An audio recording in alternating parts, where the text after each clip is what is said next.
Hello students, welcome है आपका आज की हमारे इस करंट अफेयर की क्लास में। यकीन मानिए आज के करंट अफेयर की क्लास आपके सभी एग्जाम्स के लिए बहुत यूज़फुल होने वाली है।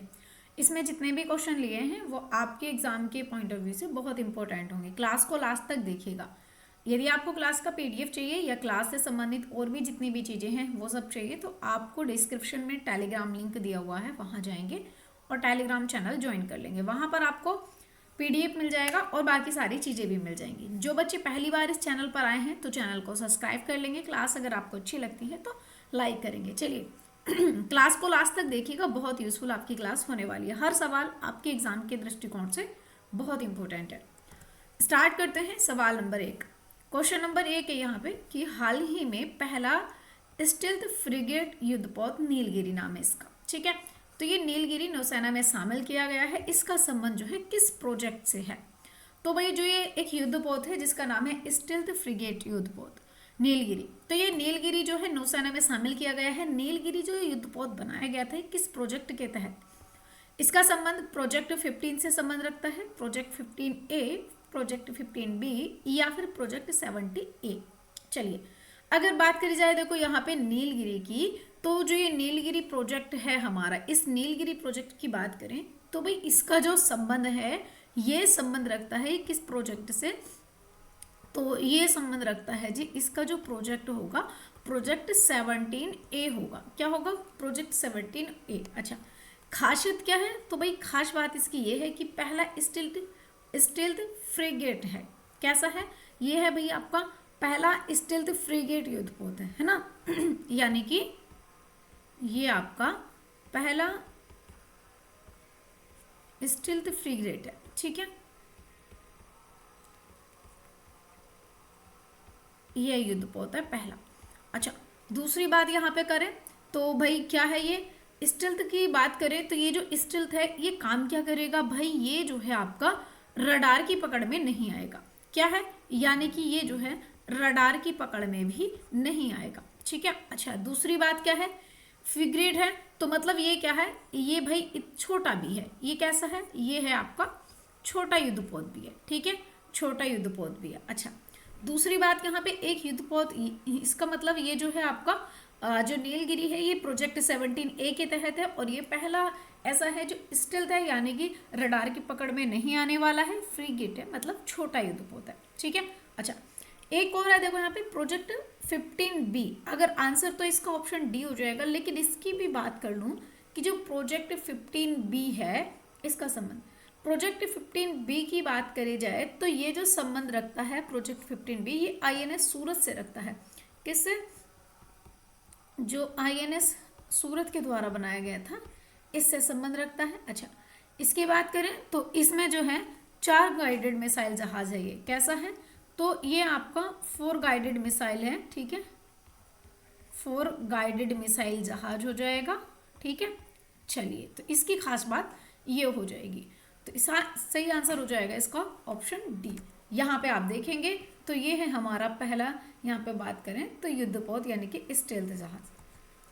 आगे बात करते हैं सवाल नंबर 2। सवाल नंबर 2 है कि हाल ही में OAG की वर्ष 2024 में दुनिया की सबसे व्यस्त घरेलू उड़ान मार्ग जो है सूची, इसमें मुंबई से दिल्ली हवाई मार्ग कौन सा स्थान मिला है?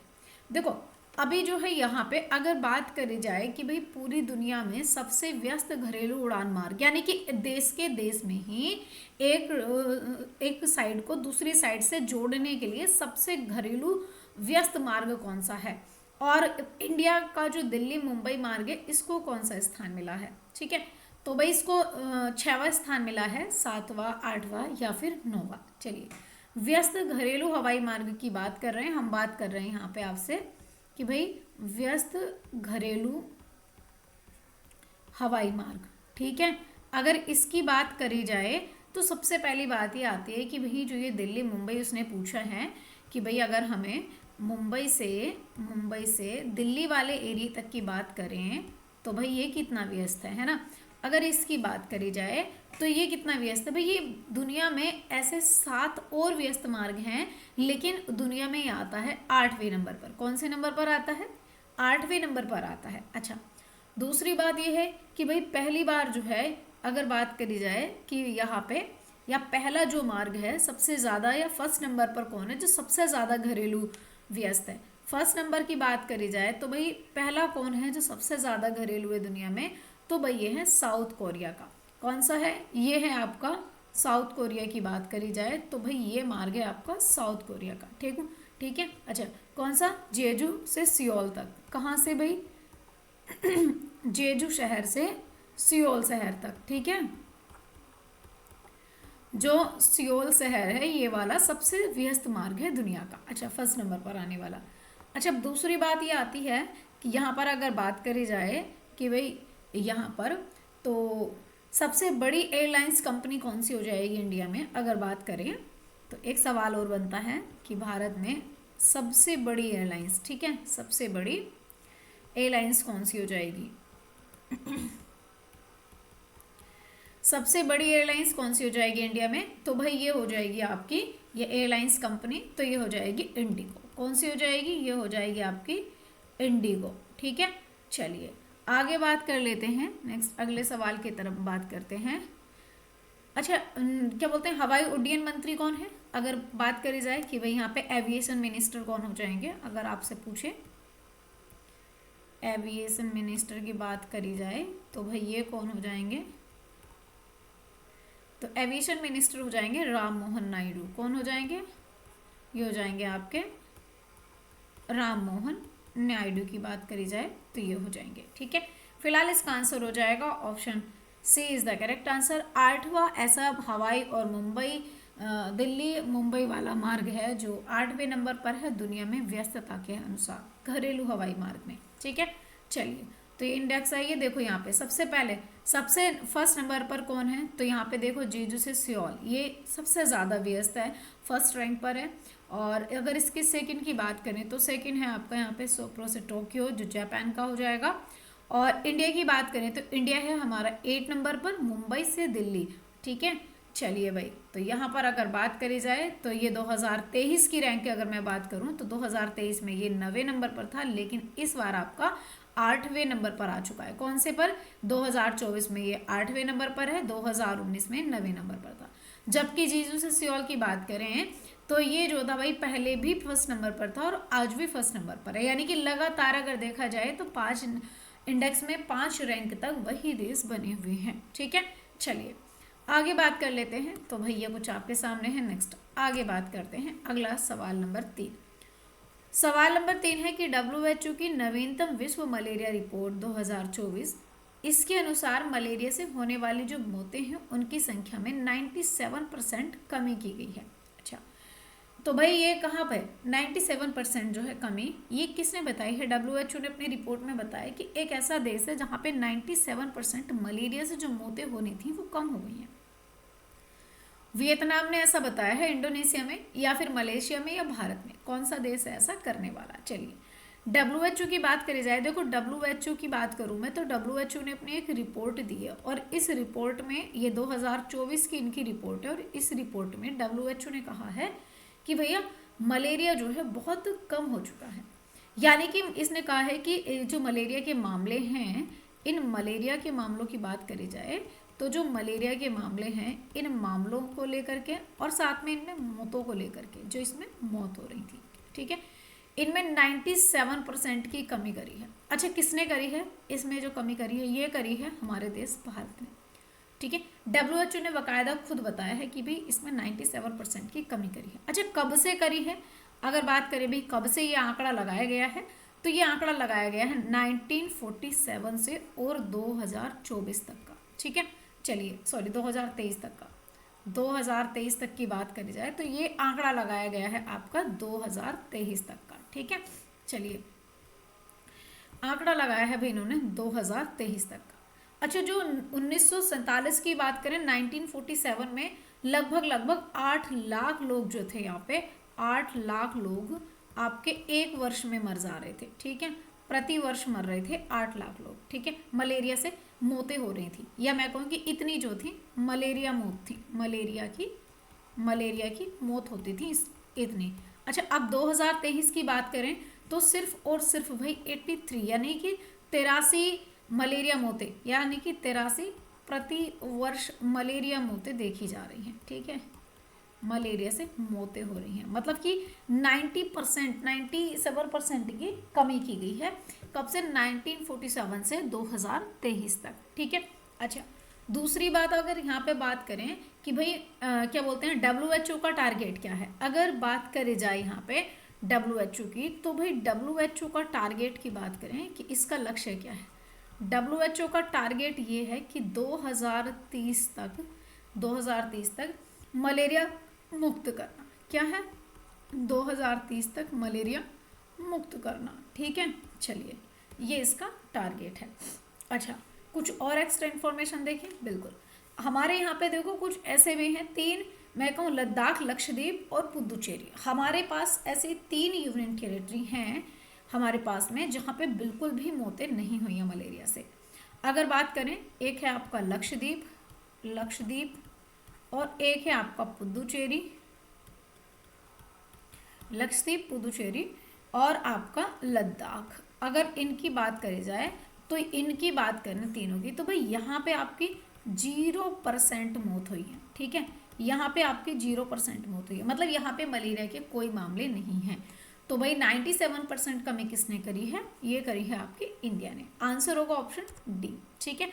चलिए, वर्ल्ड मलेरिया रिपोर्ट आ चुकी है। अगर इस वर्ल्ड मलेरिया रिपोर्ट की हमने बात कर ली है। अच्छा, अब मलेरिया की बात करूं मैं आपसे, तो जो मलेरिया है, इस मलेरिया की अगर मैं बात करूं तो भाई मलेरिया होता किससे है? मलेरिया का जो है, मलेरिया होता है प्रोटोजोआ से। किससे होता है? मलेरिया होता है आपका प्रोटोजोआ से। प्रोटोजोआ, क्या नाम होगा भाई इस प्रोटोजोआ की बात करें तो ये कौन सा होगा? Plasmodium protozoa. क्या होगा भाई ये? Plasmodium protozoa. अच्छा, अब दूसरी बात आती है कि अच्छा मलेरिया डे कब मनाते हैं? यहाँ पे अगर मैं इस मलेरिया डे की बात करूँ तो मलेरिया डे कब मनाते हैं? मलेरिया डे कब सेलिब्रेट किया जाता है? मलेरिया डे किया जाता है 25 अप्रैल को। कब किया जाता है? ये किया जाता है 25 अप्रैल को सेलिब्रेट किया जाता है, ठीक है। अच्छा, दूसरी बात अगर मैं बात करूँ यहाँ पे, इसका वाहक कौन हो जाएगा? मलेरिया के वाहक की बात करी जाए तो मलेरिया का वाहक कौन हो जाएगा? ये हो जाएगा मादा एनाफिलीज मच्छर। कौन हो जाएगा? ये हो जाएगा मादा एनाफिलीज मच्छर, ठीक है। एनाफिलीज मच्छर हो जाएगा, ठीक है। अच्छा, इसकी मलेरिया की खोज किसने करी थी? जो मलेरिया है इसके खोजकर्ता कौन हो जाएंगे? ये हो जाएंगे रोनाल्ड रोस। कौन हो जाएंगे? रोनाल्ड रोस।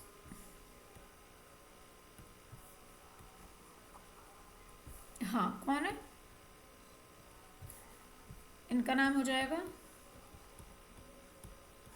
रोनाल्ड रोस। अच्छा, एक और चीज़ें अगर बात करी जाए, मलेरिया उन्मूलन दिवस कब मनाया गया था? तो अगर मैं यहाँ पे आपसे बात करूँ, ये सवाल आपसे बहुत ज़्यादा पूछे जाते हैं, ठीक है। मलेरिया उन्मूलन दिवस, ठीक है। उन्मूलन दिवस की बात करें या मलेरिया उन्मूलन कार्यक्रम की बात करें, है ना, ये कार्यक्रम, तो भाई ये कब मनाया गया था? राष्ट्रीय मलेरिया उन्मूलन कार्यक्रम की बात करें तो ये 1953 में शुरू हुआ था, ठीक है। इस टाइम पे स्टार्ट होता है।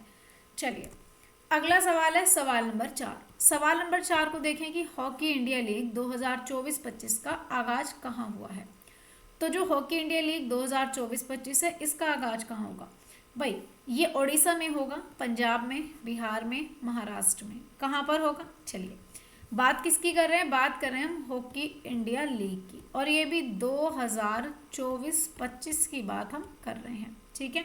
चलिए, अब सबसे पहला सवाल है कि भाई इसका आगाज कहाँ होगा। अगर बात करें कि भाई इसका आगाज कहाँ होगा, इसका आगाज होगा उड़ीसा में। कहाँ पर भी इसको शुरू करेगा? आपका उड़ीसा शुरू करने वाला है, ठीक है।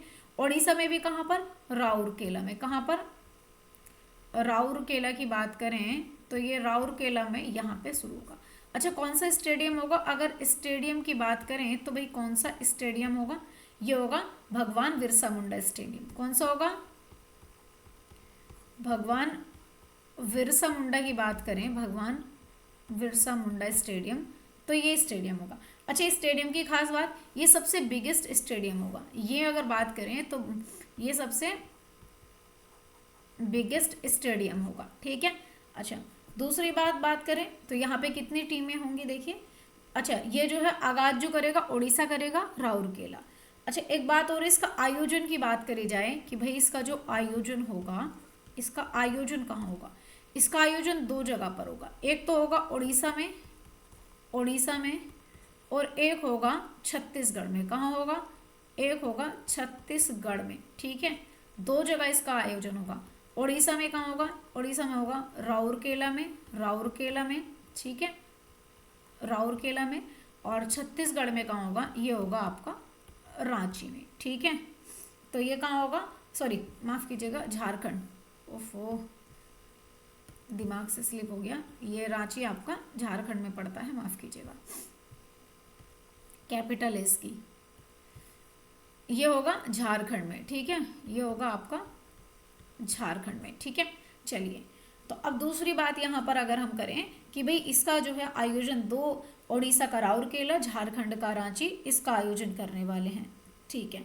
दूसरी बात करें, इसमें टीम की बात करें तो भाई इसमें अगर हम टीम की बात करें तो इसमें जो मेल की टीम होंगी, अगर बात करें मेल की टीम तो मेल की होंगी इसमें 8 टीमें मेल की खेलने वाली हैं, ठीक है। अच्छा, अगर फीमेल की बात करें तो फीमेल की भाई इसमें 4 टीमें, और 4 टीमें ये पहली बार खेलेंगी, ठीक है। ये पहली बार ऐसा होगा कि इसमें 4 टीमें खेलेंगी। अच्छा, एक सवाल और बनता है कि यहाँ पे हॉकी इंडिया लीग में जो है सबसे महंगे खिलाड़ी कौन हो जाएंगे।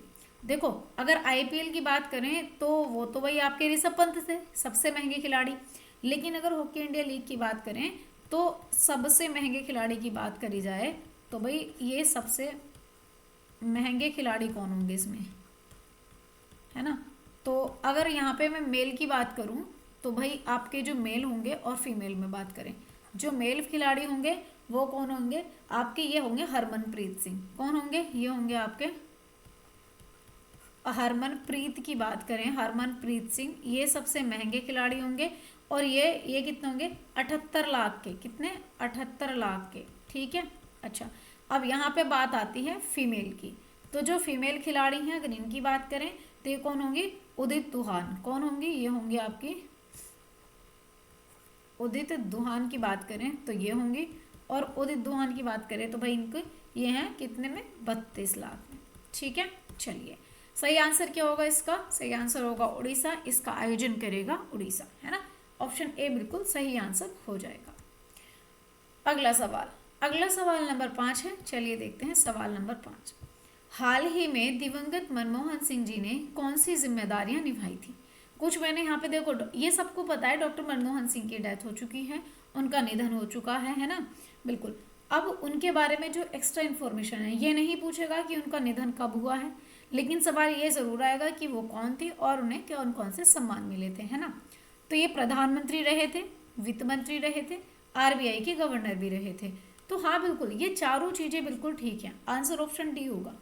देखो, जो मनमोहन सिंह हैं अगर इनकी बात करी जाए तो जो मनमोहन सिंह हैं इनका हो गया है निधन, ठीक है।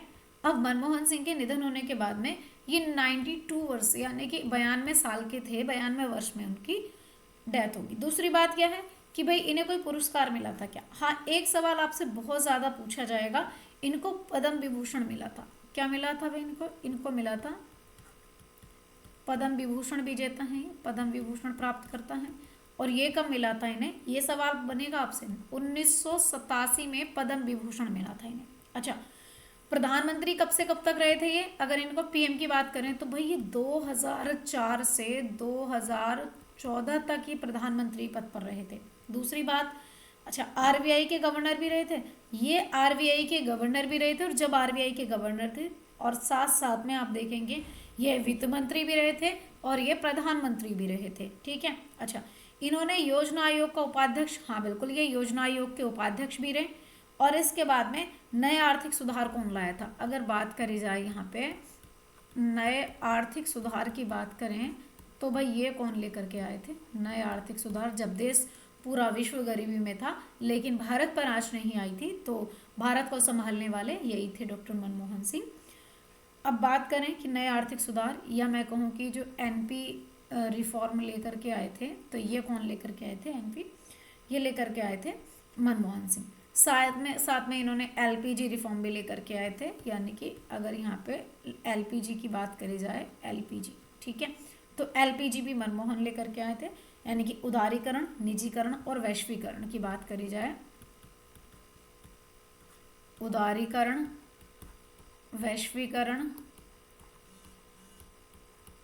साथ में निजीकरण, ठीक है, ये सब मनमोहन सिंह लेकर के आए थे। आंसर होगा आपका यहाँ पे ऑप्शन डी, 1991 की बात करें, है ना, तो ये हो जाएगा आपका 1991 में। चलिए, तो ये है हमारे डॉक्टर मनमोहन सिंह, यानी कि भारत के रत्नों में से एक रत्न। चलिए आगे बात करें, सवाल नंबर 6। सवाल नंबर 6 है कि हाल ही में मैया सेंडू ने किस देश के राष्ट्रपति के रूप में शपथ ली है। तो जो ये मैया सेंडू हैं, ये आइसलैंड की, मोल्दोवा की, या फिर फ्रांस, नाइजीरिया। देखिए बात कर रहे हैं हम यहाँ पे मैया सेंडू की, और ये जो मैया सेंडू हैं ये फिलहाल में क्या बनी हैं, ये प्रेसिडेंट बनी हैं। चलिए, ये कहाँ की प्रेसिडेंट बनी है, ये प्रेसिडेंट बनी है मालदोवा की। कहाँ की, मालदोवा की बात करें तो ये मालदोवा की प्रेसिडेंट बनी है। अच्छा, दूसरी बात, इनका ये कार्यकाल की बात करें तो भाई इनका ये सेकंड कार्यकाल है, ठीक है, दूसरा कार्यकाल है। अच्छा, कितने वर्ष के लिए भाई, तो ये 4 वर्ष के लिए बनी है। कितने, 4 वर्ष के लिए इनका कार्यकाल होगा।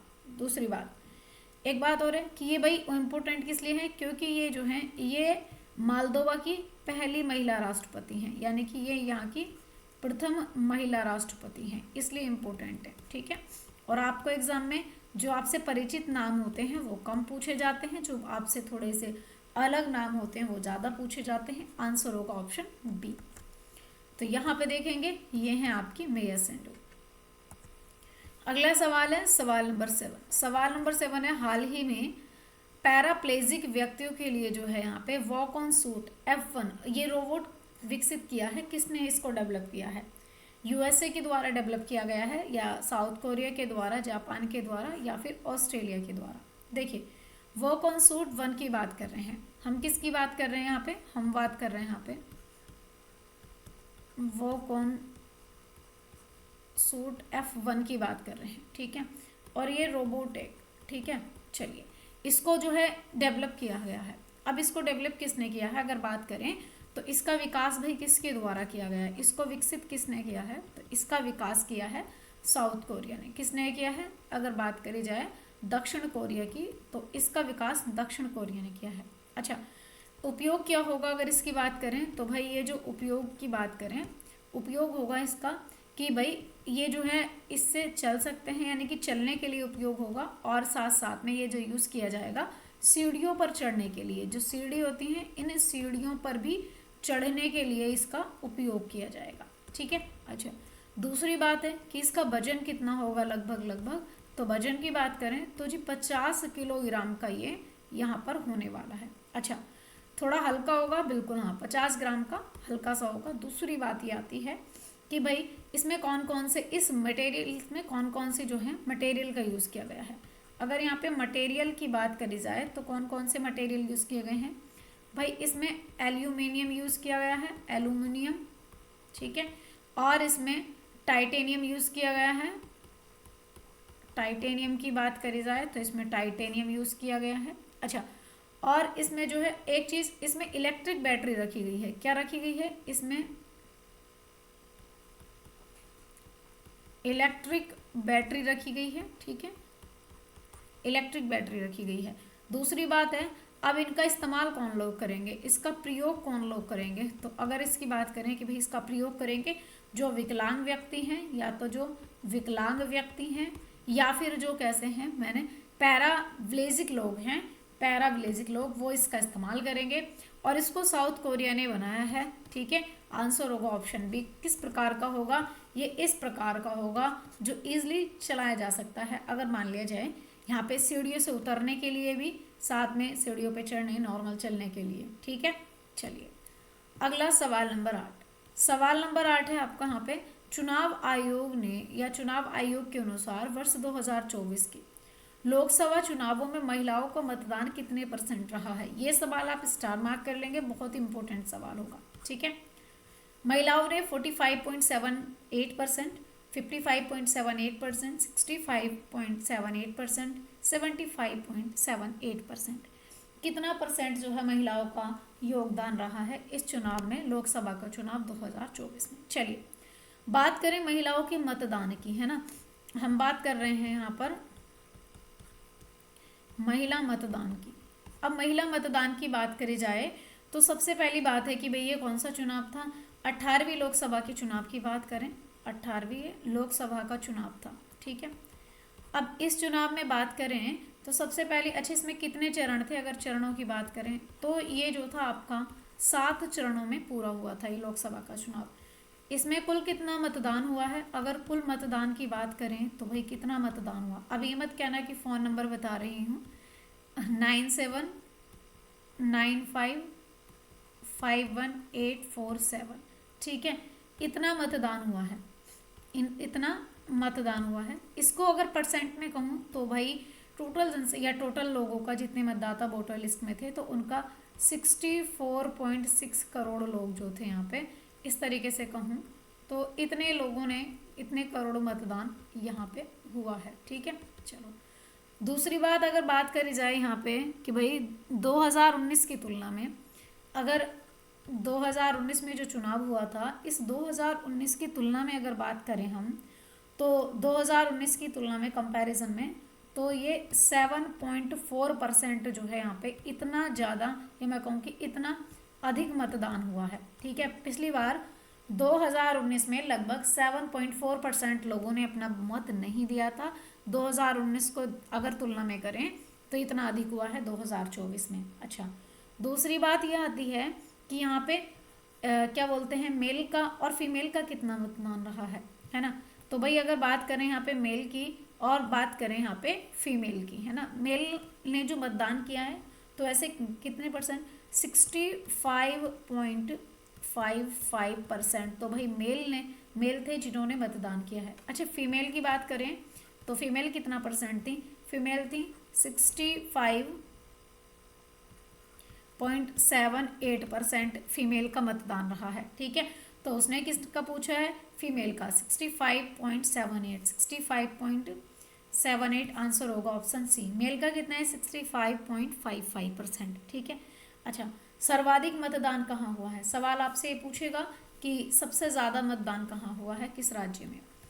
तो भाई सर्वाधिक मतदान की बात करें परसेंट में, कितना कहाँ पर हुआ है, ये हुआ है असम में, और असम के भी धुबरी में। कहाँ पर, असम के भी धुबरी में कितना, 92% मतदान हुआ है। और अगर सबसे कम की बात करी जाए कि भाई सबसे कम कहाँ हुआ है, तो सबसे कम हुआ है श्रीनगर में। कहाँ पे, ये हुआ है श्रीनगर में। कितना हुआ है, तो यहाँ पे हुआ 38% मतदान हुआ है, ठीक है।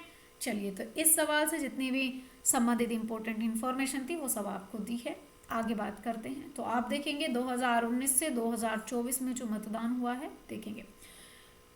पहली बात तो मैंने 2019 से 2024 में अंतर आपको जो बताया है, ये आपको ध्यान रखना है। कितना अंतर बताया है मैंने, भाई ये 7.4% ज़्यादा है।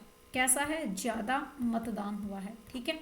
चलिए, तो यहाँ पर आप देखेंगे 2019 में कितना था टोटल, अगर रेशो की बात करें तो, और मेल अगर बात करें, फीमेल की बात करें, ठीक है। तो ये सब आपके सामने है। चलिए आगे बात कर लेते हैं। नेक्स्ट, अगला सवाल नंबर 9। सवाल नंबर 9 है आपके लिए, ये सवाल नंबर 8 होना चाहिए था।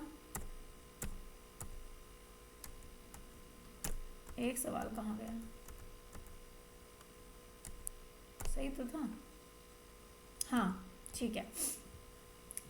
सवाल नंबर 9, सवाल नंबर 9 है कि हाल ही में आरबीआई ने वित्तीय क्षेत्र में एआई की जिम्मेदारी या आर्टिफिशियल इंटेलिजेंस जो है, इसके लिए जिम्मेदार उपयोगी रूपरेखा के लिए किसकी अध्यक्षता में 8 सदस्यीय पैनल का गठन किया गया है। चलिए, तो भाई अरुणी चावला हैं, या डॉक्टर पुष्पक भट्टाचार्य हैं, या क्या बोलते हैं वी रामा सुब्रमण्यम हो जाएंगे, संजय मल्होत्रा हो जाएंगे।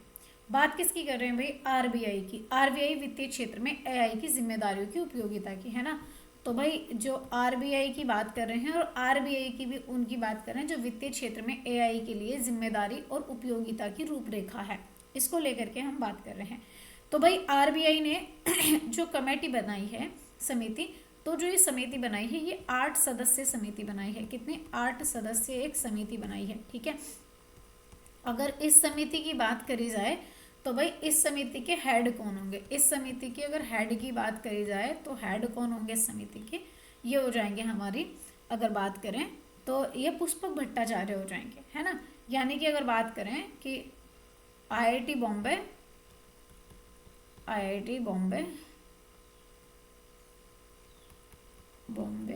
और डॉक्टर पुष्पक भट्टाचार्य की बात करी जाए तो ये हो जाएंगे, ठीक है, भट्टाचार्य। चलिए, दूसरी बात अगर बात करी जाए तो ये हो जाएंगे, यहाँ पे आंसर हो जाएगा ऑप्शन बी, बिल्कुल करेक्ट आंसर हो जाएगा। काम क्या करेंगे? देखो, जो आर्टिफिशियल इंटेलिजेंस जिस तरीके से काम कर रहा है उसकी रेस्पॉन्सिबिलिटी के लिए कि भाई वो जिस तरीके से काम कर रहा है उसको ट्रीट करके उसके लिए रेस्पॉन्सिबल भी तो कोई होना चाहिए, तो इसके लिए। चलिए, अगला सवाल है सवाल नंबर 10। सवाल नंबर 10 आपके लिए उपयोगी होगा। चलिए, इसमें स्टार मार्क लगा लेंगे, और ये सवाल थोड़ा सा ज़्यादा इंपॉर्टेंट इसलिए है क्योंकि इसमें बहुत सारी इन्फॉर्मेशन आपके लिए है।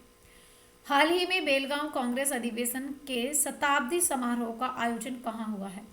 गुजरात में, पश्चिम बंगाल में, कर्नाटक में या फिर उत्तर प्रदेश में? चलिए बताएंगे कहाँ पर हुआ है।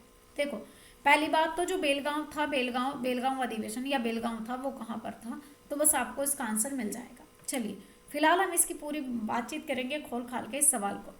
बेलगांव के कांग्रेस अधिवेशन की बात करें, सबसे पहले मैं अगर बात करूं यहाँ पे कांग्रेस के अधिवेशन की, कांग्रेस की बात करी जाए तो भाई कांग्रेस जो है ये 1885 में स्थापित होती है, और इसको बनाने वाले थे ए.ओ. ह्यूम। कौन थे? ए.ओ. ह्यूम की बात करें तो भाई इनके द्वारा इसको स्थापित किया गया था। एक अंग्रेज अधिकारी को सरकारी या मैं कहूँ कि भारतीय संस्था में लाने का यह रीज़न था। उस टाइम पे भाई अंग्रेजों का प्रोटेक्ट मिलना इसको ज़रूरी था, है ना। तो अंग्रेज इसको संरक्षित करें, इसीलिए इसका उद्घाटन एक अंग्रेज अधिकारी के हाथों इसीलिए कराया गया था। ठीक है, आई बात समझ में? चलिए, दूसरी बात, अब दूसरी बात ये आती है कि भाई इसका पहला जो अधिवेशन था, यानी कि मैं कहूँ कि इसका जो फर्स्ट अधिवेशन था ये होता है आपका 1885 को, और कहाँ होता है? ये होता है गोकुलदास तेजपाल इंटर कॉलेज बॉम्बे में। कहाँ होता है? बॉम्बे में होता है। अच्छा, इसके जो उस टाइम पे अध्यक्षता करी थी वो करी थी डब्ल्यू.सी. बनर्जी के द्वारा। किसने? डब्ल्यू.सी. बनर्जी ने इसकी अध्यक्षता करी थी, व्योमेश चंद्र बनर्जी ने। ठीक है, इनके द्वारा इसकी अध्यक्षता की जाती है। अच्छा, दूसरी बात यह है कि वह, यह मैं कहूँ कि पहले एकमात्र इसमें, अगर यहाँ पे बेलगांव की बात करी जाए, अब बेलगांव की, तो भाई बेलगांव की अगर मैं बात करूँ तो ये बेलगांव पड़ता है आपका कर्नाटक में। कहाँ पड़ता है? ये पड़ता है कर्नाटक में। ठीक है, अच्छा, तो बेलगांव अधिवेशन एकमात्र ऐसा अधिवेशन है जहाँ पे महात्मा गांधी के द्वारा अध्यक्षता करी गई हो। ठीक है, महात्मा गांधी ने अध्यक्षता करी है, सिर्फ एकमात्र ऐसा अधिवेशन है। चलिए, अब बेलगांव अधिवेशन की बात करूं तो इस बेलगांव को भाई बेलगांव अधिवेशन कब हुआ था? ये हुआ था 1994 में। कब हुआ था? ये हुआ था 1924 में, 1924 में ये अधिवेशन होता है। ठीक है, बेलगांव में महात्मा गांधी अध्यक्षता करते हैं। तो अब इसे भाई इंपॉर्टेंट बात यह है कि इसे 100 साल पूरे हो चुके हैं, 100 साल पूरे हो चुके हैं, और ये सवाल आपसे एग्जाम में बनेगा, मतलब बनेगा ही। ठीक है, 100 साल पूरे हो चुके हैं, इसलिए ये जो है भाई बेलगांव, ये कब तक हुआ था? तो ये जो है आप देखेंगे 26 से 27 दिसंबर तक बेलगांव में ये हुआ था। तो भाई ये आपका, इसको जो है सेलिब्रेट भी किया गया इस समारोह। और ये समारोह की बात करी जाए तो ये समारोह कब हुआ है? ये हुआ है 2024 में 26 और 27 दिसंबर को ये हुआ है। ठीक है, चलिए, तो यहाँ पे इसका आंसर क्या हो जाएगा? इसका आंसर हो जाएगा भाई कर्नाटक, आंसर सही हो जाएगा, ऑप्शन सी। तो भाई यहाँ पे चलिए कुछ और इम्पोर्टेंट अधिवेशन है जिनको लेकर के मैं आपसे बात कर लेती हूँ। एक अधिवेशन होता है 1907 का अधिवेशन, और भाई यहाँ पे जो रास बिहारी बोस की बात करी जाए तो यहाँ पे अध्यक्षता करी थी रास बिहारी घोष ने इसकी अध्यक्षता करी थी, और ये हुआ कहाँ पे था? सूरत में हुआ था ये। ठीक है, अच्छा, एक अधिवेशन होता है आपका 1916 में, और भाई यहाँ पे जो है गरम दल नरम दल दोनों एक साथ आ गए थे, और ये होता है लखनऊ में। और यहाँ पे अंबिका चरण मजूमदार की बात करें तो अंबिका चरण मजूमदार जो थे यहाँ पे, इसकी मजूमदार ने इसकी अध्यक्षता करी थी। एक अधिवेशन होता है 1925 का, इम्पोर्टेंट है बहुत ज़्यादा, 1925 का, और एक ऐसा अधिवेशन था जिसमें महिला ने इसकी अध्यक्षता करी थी, भारतीय महिला ने, है ना। होता कहाँ पर है, ये होता है आपका कानपुर में। और एकमात्र महिला अध्यक्षता करने वाली कौन थी, सरोजनी नायडू, ठीक है, भारत सरोजनी नायडू की बात करी जाए। दूसरी बात, एक अधिवेशन होता है 1929 में, और ये अधिवेशन होता है आपका लाहौर में। और इम्पोर्टेंट बात यह है कि जो जवाहरलाल नेहरू थे, इनकी बात करी जाए तो भाई जो 24 जनवरी 1930 की बात करें यहाँ पे, तो इन्होंने अध्यक्षता करी थी जवाहरलाल नेहरू ने। और 26 जनवरी 1930 को 26 जनवरी जो मनाया जाता है, तो भाई 26 जनवरी दिन देने वाले 1930 यही थे। एक अधिवेशन होता है 1931 में। 1931 की बात करी जाए तो ये होता है कराची अधिवेशन। और कराची अधिवेशन जो थी, जो सरदार वल्लभ भाई पटेल थे, सरदार वल्लभ भाई पटेल इसकी अध्यक्षता करते हैं। एक होता है 1938 में, 1938 का अधिवेशन है ये, ठीक है।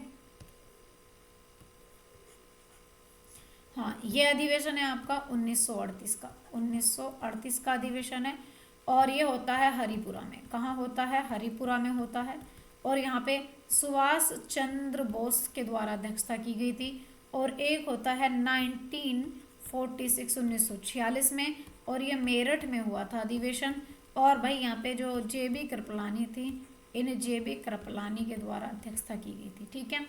तो चलिए आज के लिए हम इतना ही रखते हैं, बाकी सारी चीज़ें देखते हैं कल। PDF के लिए आप टेलीग्राम चैनल ज्वाइन कर लेंगे, डेली आपको क्लास मिलती है, डेली PDF मिलेगी। चलिए आज के लिए इतना ही रखते हैं। Thank you for watching guys, बाकी चीज़ें हम देखते हैं।